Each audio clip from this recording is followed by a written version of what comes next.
Hello dear student, welcome back to our channel RK centre. दोस्तों, आज के classes में हम लोग जानने वाले हैं सेमेस्टर 6 हिस्ट्री ऑनर्स कोर 14 के मोस्ट इंपॉर्टेंट प्रश्न पेपर के बारे में। ये जो है बीबीयू और बीबीएमक्यू दोनों के लिए मोस्ट इंपॉर्टेंट होने वाला है, क्योंकि आज के पेपर में हम लोग ये जानने वाले हैं ना कि आखिर कोर 14 का जो एग्जामिनेशन होगा बीबीयू में चाहे वो बीबीएमक्यू में, ठीक है, तो प्रश्न पेपर किस प्रकार के रहेंगे, है ना। 1 मार्क्स के कितने क्वेश्चन रहेंगे, 5 मार्क्स के कितने क्वेश्चन रहेंगे और 50 मार्क्स के कितने क्वेश्चन रहेंगे, हर चीज़ों के बारे में हम लोग चर्चा करने वाले हैं। उसके साथ साथ ये जो प्रश्न पेपर है दोस्तों, हो सकता है आपके एग्जामिनेशन में भी मैच कर जाए, क्योंकि बिल्कुल सेम तरीके से आपको वहाँ पे भी क्वेश्चन देखने को मिल सकते हैं।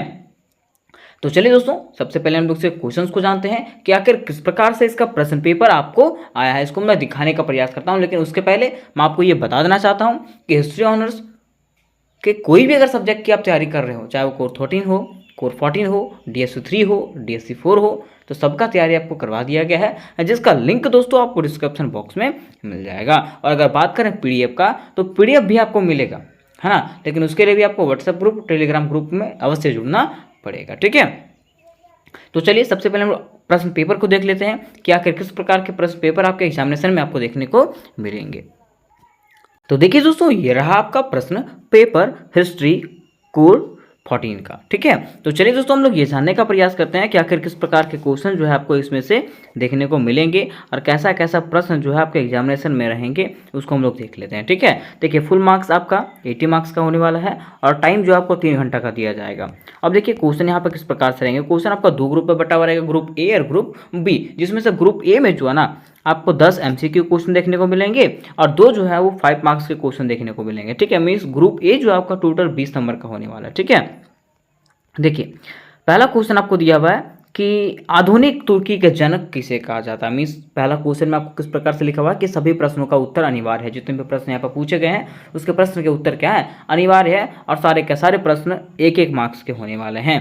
तो 10 × 1 = 10 मार्क्स का आपका ये क्वेश्चन होने वाला है, ठीक है। तो पहला क्वेश्चन है इसमें से, आधुनिक तुर्की के जनक किसे कहा जाता है। आधुनिक तुर्की का जनक किसको कहा जाता है, तो मुस्तफा कमाल पाशा को आधुनिक तुर्की का जनक कहा जाता है, ठीक है। अब नेक्स्ट क्वेश्चन की बात करते हैं, क्वेश्चन नंबर 2।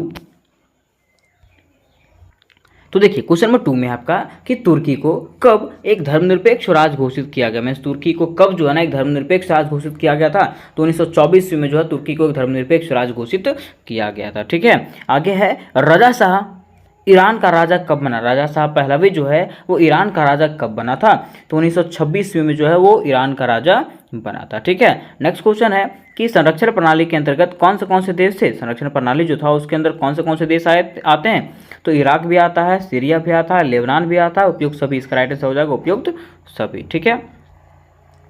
आगे है, एक राष्ट्र के रूप में इजराइल का निर्माण कब हुआ। एक राष्ट्र के रूप में इजराइल का निर्माण कब हुआ था, तो 1948 ईस्वी में जो है इजराइल का निर्माण हुआ था, है ना। आगे है, सीरिया और लेबनान पर किसका अधिकार था। सीरिया और लेबनान पे जो है ना फ्रांस का अधिकार था। किसका, फ्रांस का अधिकार था। इस प्रकार के MCQ क्वेश्चन आपको देखने को मिलेंगे। इसके पहले मैंने MCQ क्वेश्चन करवा दिया, ठीक है, इंपॉर्टेंट क्वेश्चन करवा दिया। अगर आप लोग उसको नहीं देखे होंगे तो जल्द से जल्द देख लें, क्योंकि वो आपके एग्जामिनेशन के लिए जो है मोस्ट इंपॉर्टेंट रहेगा।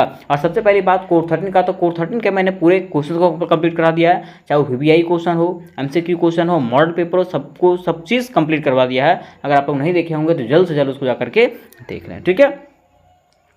आगे कहा गया कि अतातुर्क के नाम से किसे जाना जाता है। अतातुर्क के नाम से किसको जाना जाता था, मुस्तफ़ा कमाल पाशा को। किसको, मुस्तफ़ा कमाल पाशा को, ठीक है। आगे है कि इब्न सऊद किस देश का शासक था। इब्न सऊद जो था वो कहाँ का शासक था, तो सऊदी अरब का था। कहाँ पे, सऊदी अरब का था, ठीक है।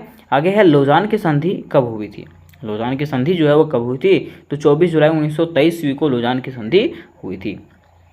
फिर क्वेश्चन नंबर 3 में है, कमाल पाशा का जन्म सन 1881 में कहाँ हुआ था। तो कमाल पाशा का जन्म जो है ना सन 1881 में सैलोनिका में हुआ था। कहाँ पे, सैलोनिका में इनका जन्म हुआ था। तो यहाँ तक हम लोगों ने दोस्तों इसके MCQ क्वेश्चन को क्लियर कर लिए कि 10 MCQ जो आपको आने वाला है वो 10 MCQ हम लोग क्लियर कर लिए, ठीक है। अब हम लोग देखते हैं कि किस प्रकार के क्वेश्चन जो है आपके आगे में सब्जेक्टिव क्वेश्चन रहेंगे, ठीक है, चाहे वो 5 मार्क्स का हो चाहे वो 50 मार्क्स का हो। तो देखिए दोस्तों, ये रहा आपका क्वेश्चन नंबर 1 का जो है 5 मार्क्स वाला क्वेश्चन, ठीक है। 5 मार्क्स वाले क्वेश्चन में आपको इस प्रकार के क्वेश्चन पूछे रहेंगे, ठीक है। और ये 1 का B रहेगा, है ना, लिखा रहेगा किन्हीं 2 पर संक्षिप्त टिप्पणी लिखें। तो यहाँ पे लिखा हुआ 5 × 2 मीन्स 2 पर जो है ना संक्षिप्त टिप्पणी लिखना है। या तो आप इसराइल का निर्माण पे लिख लीजिए, कमाल पासा पे लिखिए, मध्य पूर्व में तेल के राजनीति पर लिखिए, या तो फिलिस्तीन समस्या पे। ये 4 में से आपको 2 क्वेश्चन बनाने हैं। तो 2 क्वेश्चन आप इसी तरीके से बना सकते हो, जिसका तैयारी मैंने फुल्ली करवा दिया। वहाँ से आप लोग कभी भी जा करके देख सकते हो, ठीक है। सारे क्वेश्चन इतना ईजी तरीके से बताए गए हैं कि आपको एक बार देखने के बाद फिर दोबारा देखने की जरूरत नहीं पड़ेगी, ठीक है।